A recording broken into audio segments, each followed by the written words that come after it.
Bismillahirrahmanirrahim. Assalamualaikum warahmatullahi wabarakatuh.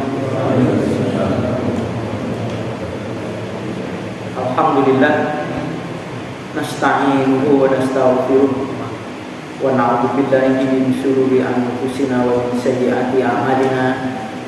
Wa man yahdihillahu fala mudilla lahu wa man yudlil fala hadiya lahu. Asyhadu an la ilaha illallah wa asyhadu anna Muhammadar Rasulullah. Allahumma sholli ala Muhammad wa ala ali Muhammad amma ba'du.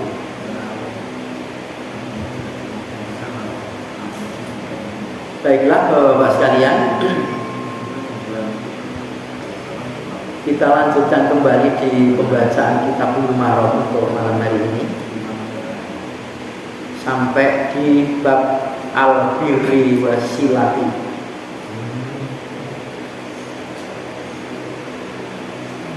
Bab tentang orang yang berbuat baik, orang yang banyak berbuat baik, dan orang yang menyambung kekerabatan. Masih ingat Pak terakhir hadis 1200?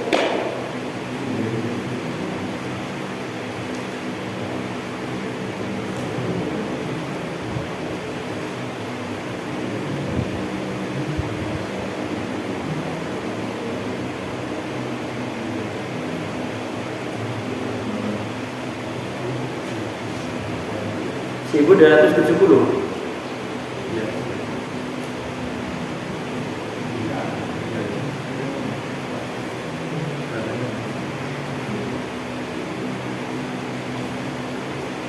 Nggih, 1270.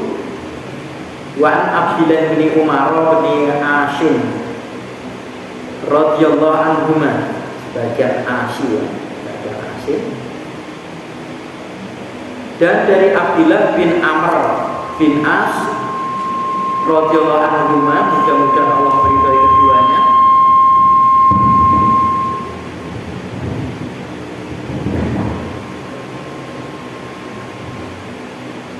an Nabi sallallahu alaihi wasallam, dari Nabi sallallahu alaihi wasallam.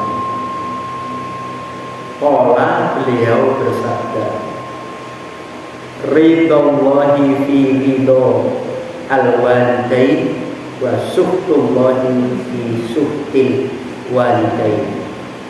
Akhrajahu Tirmidzi wa sahahahu Ibnu Hibban wal Hakim.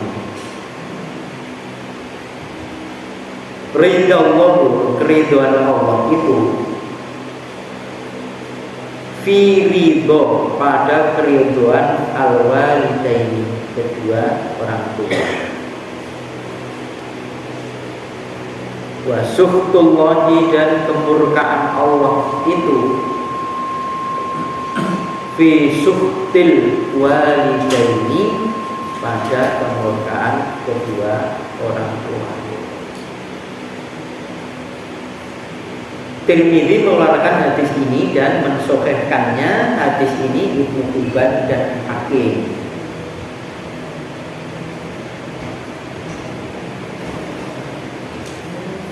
Ikhwan fillah rahimakumullah, kedua orang tua adalah merupakan salah satu kewajiban bagi seorang anak yang harus dilaksanakan apa yang menjadi perintah orang tua, selama orang tua itu tidak memerintahkan suatu yang melanggar. Meskipun orang tuanya itu kafir, tetap berbuat baik yang tidak melanggar atau bertentangan dengan syariat. Kenapa kedua orang tua ini dijadikan salah satu kemurkaan Allah? Karena anak ini durhaka kepada orang tua. Di dalam ayat itu dibandingkan setelah wala tusyriku bihi syai'a wa bil walidaini ihsanan. Termasuk dosa besar adalah orang-orang yang menyekutukan Allah dengan segala sesuatu. Kemudian yang kedua, dia ada kewajiban, ya, berbuat baik kedua orang tuanya. Tidak boleh durhaka kepada orang tua.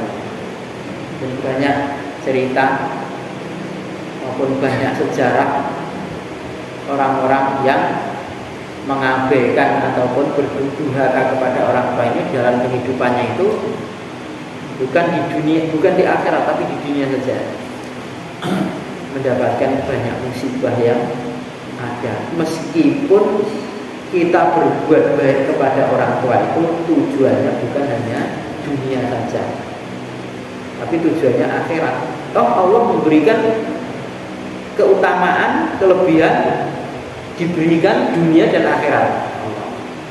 Bapak-bapak sekalian yang masih punya kedua orang tua, bagi anak laki-laki ini adalah milik dari ibunya, maka kalau diminta daripada ibunya ya sudah, mas apapun sekemampuannya ada. Bagi orang yang punya ibu, anaknya berduit, istrinya harus diberi pengetahuan, diberi ilmu.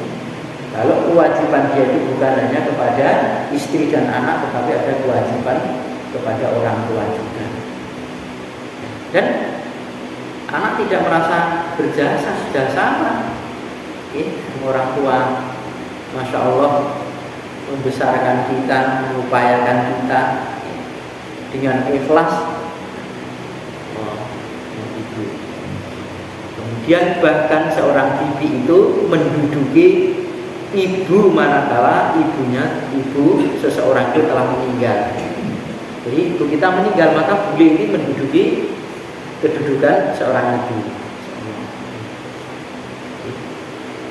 Dijaga betul bagi yang masih punya orang tua, baik bapak maupun ibu, syukur masih ada kedua-duanya, itu ada kesempatan untuk bisa meraih jannah banyak-banyaknya dengan jalan berbuat baik kepada kedua orang tua.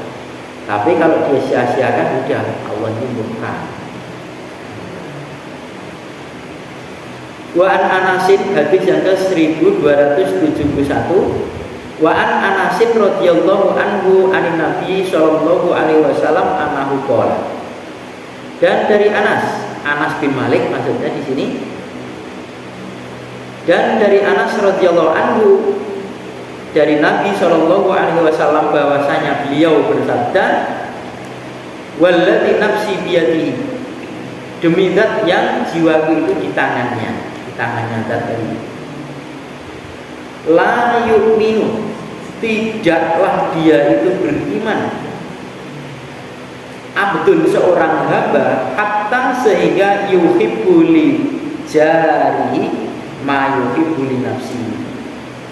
Sehingga dia itu mencintai kepada tetangganya itu apa-apa yang dia itu mencintai pada dirinya. Muttafaqun alaihi. Insyaallah bahkan Rasulullah itu menyangka dulu, khawatir kalau tetangga itu juga mewarisi karena saking hubungan dekatnya seolah-olah masya Allah gitu ya. Jadi kalau mencintai tetangga seperti mencintai diri kita sendiri kan dari bagian kita.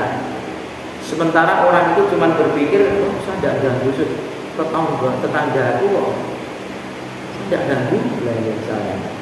Tidak hanya sekedar tidak mengganggu, tapi dengan adanya kita itu bisa diambil manfaatnya apa dengan tetangga kita ini. Tetangga kita ini kayak si Hasan Basri seorang tabi'in itu kan punya tetangga ahli kitab Nasoro ya, Nasoro. Ya, apa namanya? Rumahnya itu kan berdekatan itu, ya agak tinggi berdekatan. Kemudian ternyata rembesan airnya itu jatuh ke kamar orang Nasoro ini. Tahunya dia sakit, jadi akhirnya dia minta maaf lah, istilahnya itu mengakui keadaan dosa, dan dia tidak menyadari. Artinya kemudian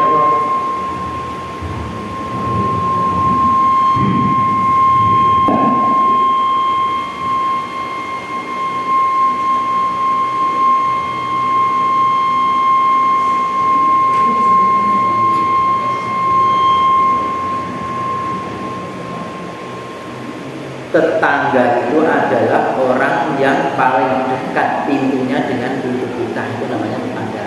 Ya. Nah, baik. Jadi ceritanya tadi Hasan Basri ini kemudian membongkar kamar mandinya, kemudian minta maaf dan lain sebagainya.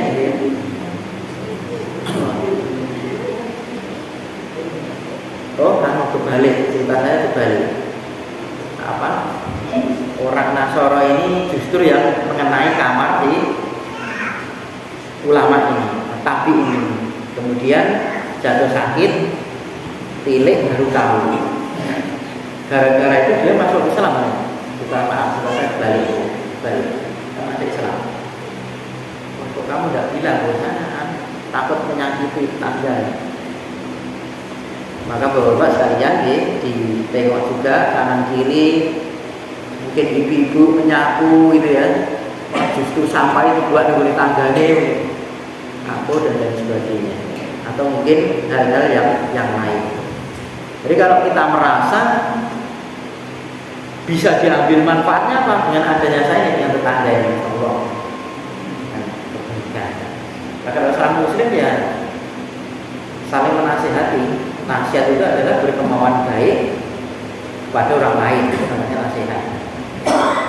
Orang kebutuhannya apa ya itu dia kasih. Jadi nasihat itu bukan omongan saja, tapi itu tadi berkemauan baik kepada orang lain. Kalau orang miskin ya nasihatnya dibantu. Orang sakit misalkan, nasihatnya ya dipilih, dibantu, dibesarkan hatinya, dihibur. Karena juga nasihat bagian daripada termasuk adilu nasihat, agama termasuk nasihat. Jadi sampai Rasulullah SAW bersumpah yang dirinya itu di tangan, di kekuasaan zat tadi, kekuasaan Allah, maksudnya tidak beriman ini, imannya tidak sempurna. Imannya tidak sempurna seorang hamba itu sampai dia itu mencintai tetangga itu sebagaimana mencintai dirinya. Jadi berat. Buat kita juga berat. Kadang-kadang kita tidak terasa itu membuat kurang enak kepada tetangga. Mungkin ganggu suara kita, atau pas kita punya gawe apalagi gitu ya.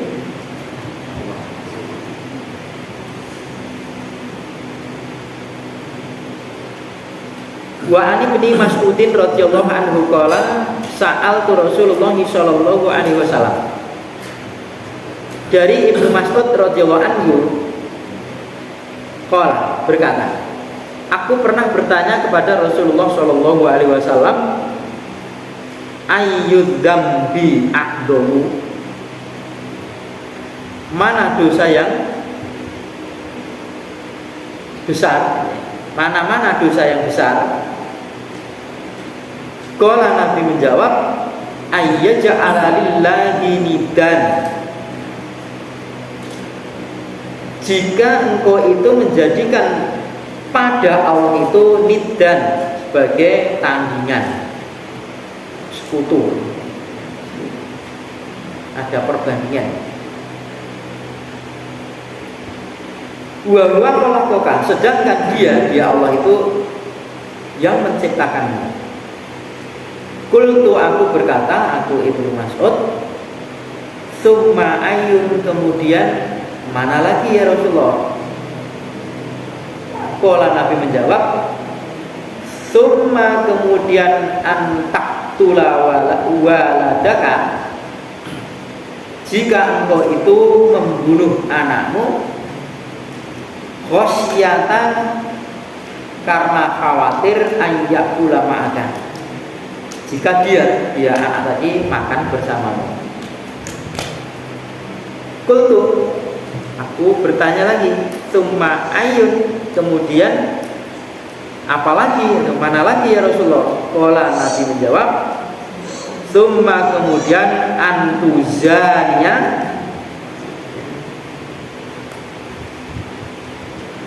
jika engkau itu berzina, bikholilatin jarika, kepada kekasih tetanggamu. Kasih maksudnya istri tetanggamu. Muttafaqun alaihi. Zina itu adalah dosa berzina dengan tetangganya. Ya, dosanya bertumpuk-tumpuk ini. Murakab. Ini dosa yang double. Nah, kemudian hadis ini Ibnu Mas'ud itu pernah bertanya kepada Rasulullah, dosa yang besar itu apa saja ya Rasulullah? Ini cuma disebutkan beberapa di sini. Yang pertama, ya, itu menyekutukan Allah, itu menduduki peringkat pertama, menyekutukan Allah ini. Ini karena Allah menyekutukan Allah itu bisa menggugurkan semua amalan, ya, semua amalan. Jadi orang berbuat baik bertahun-tahun, kemudian dia mau meninggal itu menyekutukan Allah saja. Kalau ada hadis itu man mata la tusyrik billahi syai'an dakhalal jannah. Jadi orang yang meninggal kemudian keadaannya tidak menyekutukan Allah suatu apapun, maka sudah dipastikan dia akan masuk jannah. Itu orang yang la tusyrik, tetapi man mata tusyrik billahi syai'an dakhalan nar. Orang yang meninggal keadaan itu menyekutukan Allah Ta'ala, dipastikan dia masuk neraka. Jaksan, tak terampuni sekutu. Walaupun di dunia tidak ada hukumnya, orang syirik tidak dihukum di dunia. Beda dengan zina, ini masih di dunia itu masih diadili, hukum dan lain sebagainya. Tapi kalau syirik tidak, orang berbuat syirik itu tidak.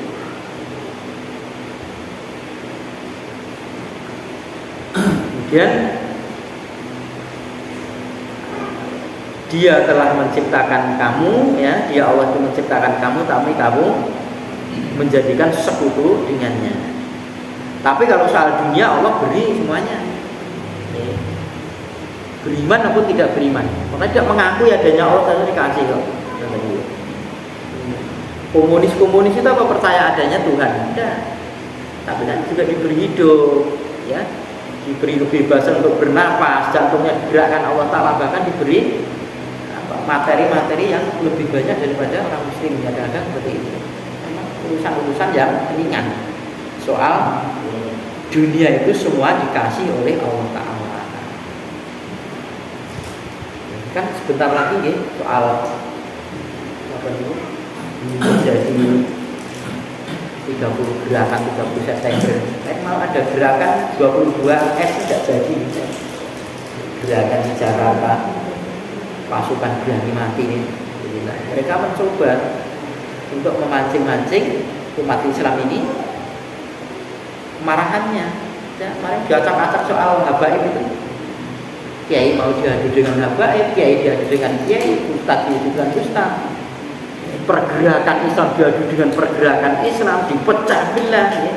Harakah-harakah Islam itu yang kuat-kuat itu maunya mau dipecah oleh mereka. So, kita jangan. Islam itu memang berpecah belah menjadi 70, ya. Tapi kita jangan jadi bagian yang pecah itu, maksudnya gitu. Karena semua masuk neraka kecuali satu gitu. Nah, kita jangan jadi bagian yang 72 itu. Ada di atas lain 72 ya, nanti lain 73. Ya, jadian bagian itu. Ada kejelekan-kejelekan memang dilakukan kaum muslimin, tapi jangan terjadi menjadi bagian kejelekan. Di mana orang-orang itu memecah belah, maka kita jadilah perekat buat muslimin ini.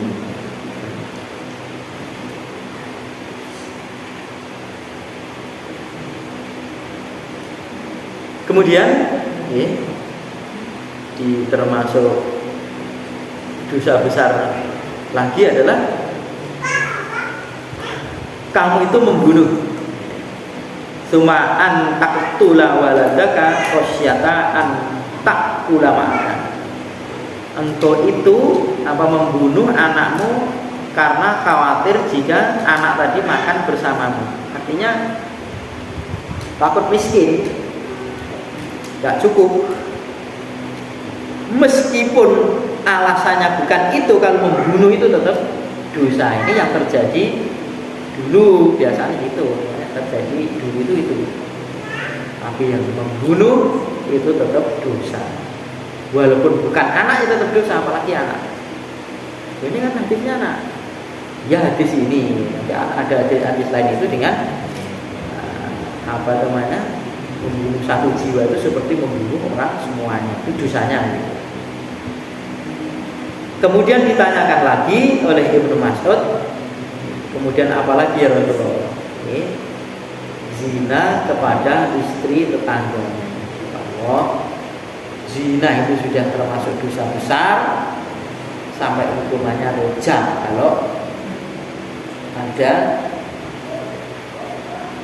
imam.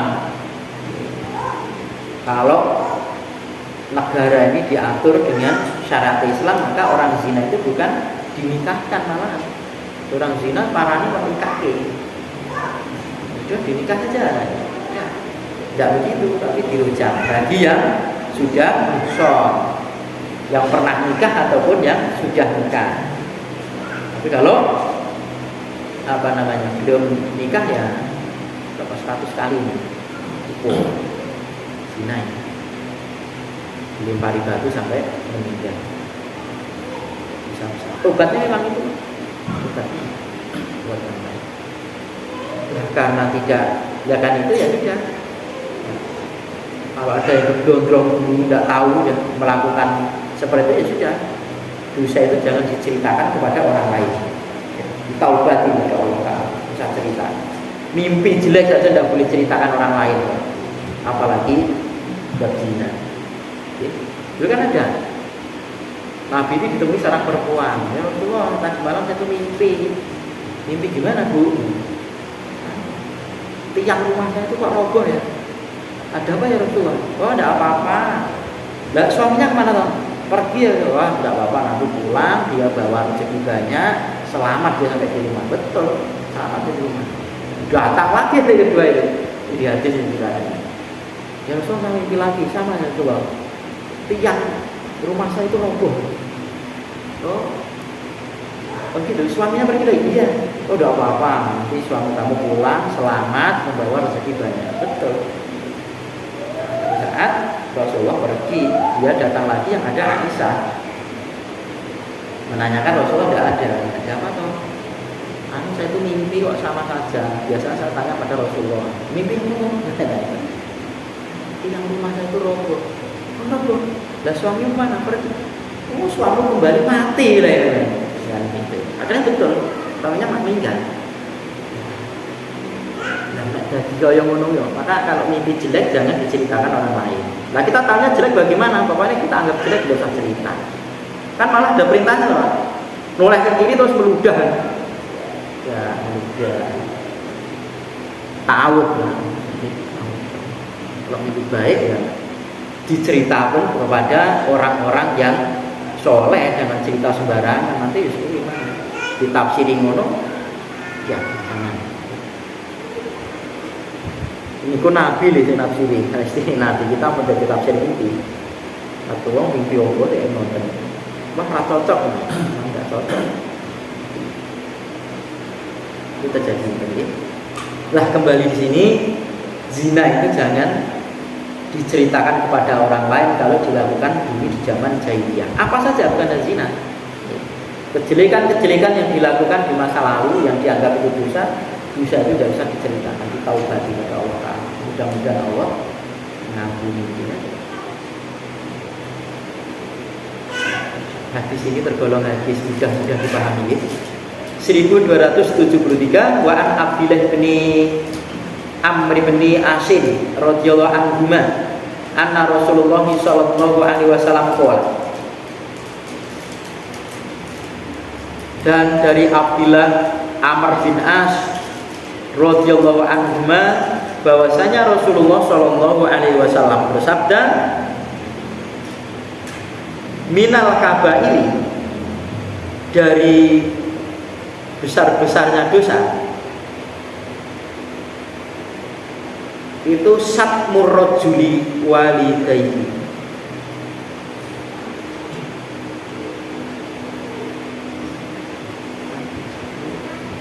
menghina, mencaci. Seseorang itu mencaci kepada orang tuanya, kedua orang tuanya. Kila dikatakan, wa hal yasubbur rajulu walidayhi, apakah ada ya Rasulullah orang itu mencaci kedua orang tuanya sendiri? Qala Nabi menjawab, na'am, ya. Yasubu aba rajuli, mencaci kepada, dia itu mencaci kepada bapaknya seseorang, orang yang lain. Fayasubu abahu, maka orang tadi yang dicaci tadi balik mencaci bapaknya. Wa yasubu umuhu, dia mencaci ibunya orang lain, dia mencaci ibunya orang lain. Fayasubu umuhu, maka orang lain tadi yang dicaci tadi mencaci ibunya, ibu dia. Ya, muttafaqun alaihi. Termasuk dosa besar, ya, mencaci kedua orang tuanya. Sampai apa ada ya Rasulullah anak atau seseorang kok mencaci kedua orang tuanya? Oh ada. Kamu mencaci bapaknya orang lain, dia kalian. Loh, yang kamu caci itu balik mencaci bapakmu.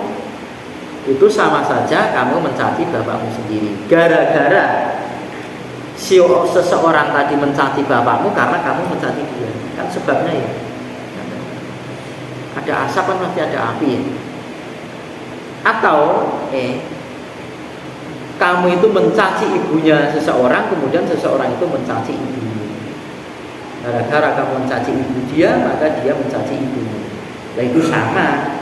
Berarti kamu sama saja mencaci kedua orang tuamu sendiri.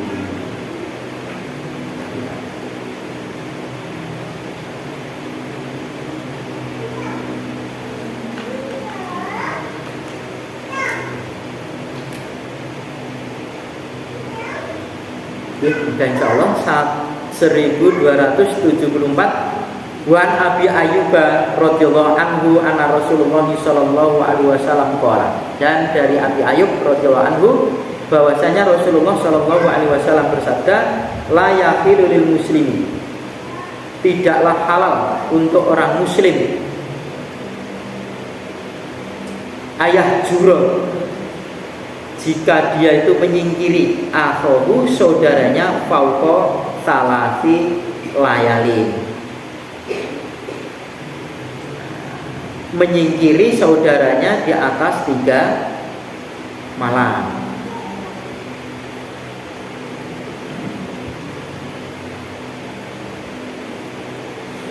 Yang takiyani, keduanya itu bertemu, fayuridu hada, maka dia berpaling, maka dia ini berpaling, wa yuridu hada, dan dia pun juga berpaling. Wa khairuhuma, dan yang terbaik keduanya itu alladhi, yang orang yang yabda'u bisalam, dia memulai mengucapkan salam, memulai dengan mengucapkan salam.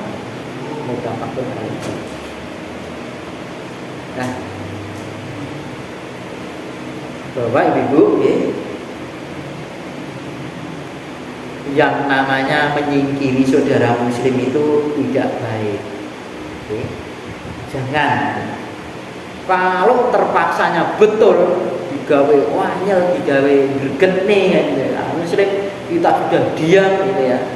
Dah perasaan enggak karu-karuan itu, akhirnya dia jotak misalnya. Nyingkiri tadi tidak mengadakan satu pembicaraan dengan dia. Ghil hatinya itu. Padahal kan wala tajal ghillan lil ladina amanu, kan begitu.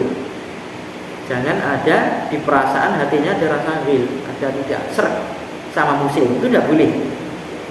Mencurigai muslim tidak boleh. Bolehnya itu berhati-hati, waspada, itu boleh. Tapi kalau mencurigai, mata-matai sama muslim itu nggak boleh sama muslim, apalagi sampai sini. Kalau terpaksanya itu maka 3 hari saja, tidak lebih.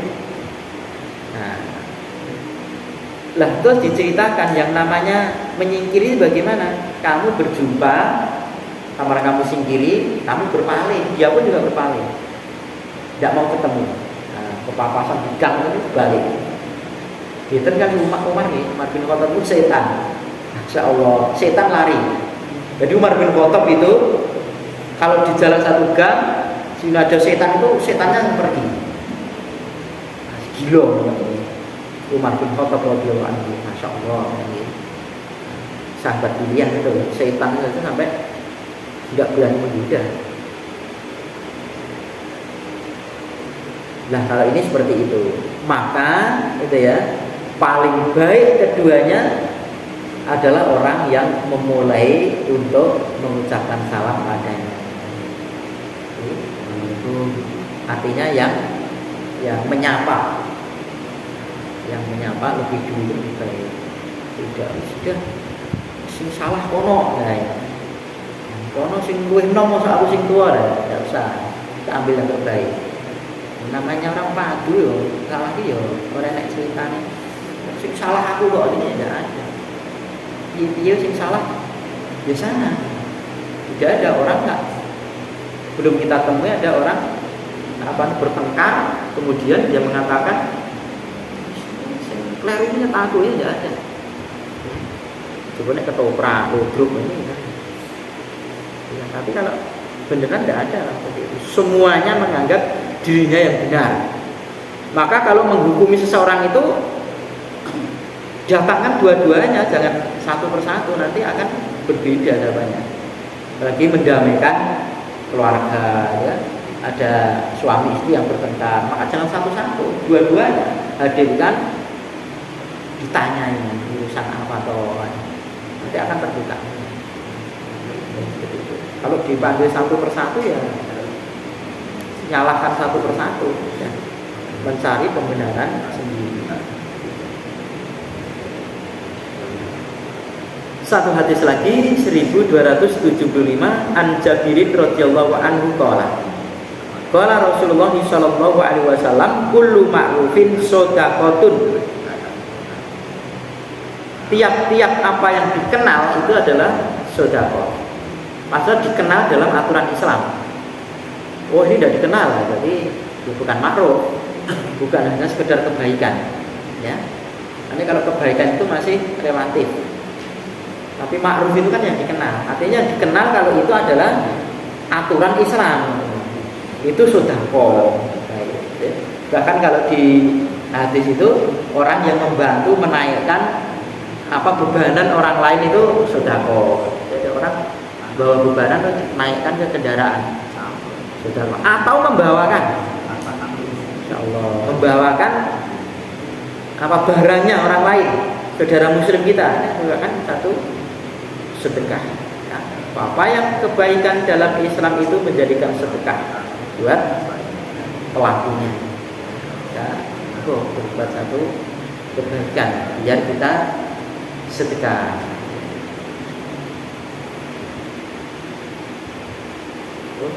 Dari kampung, ampun ya. Dan untuk malam hari ini mungkin sampaikan cukup sekian.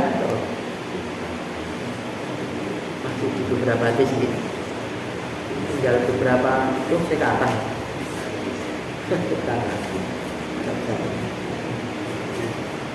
Kata Irfa'u qouli hadza astaghfirullah walhamdulillahirabbil alamin. Assalamualaikum warahmatullahi wabarakatuh.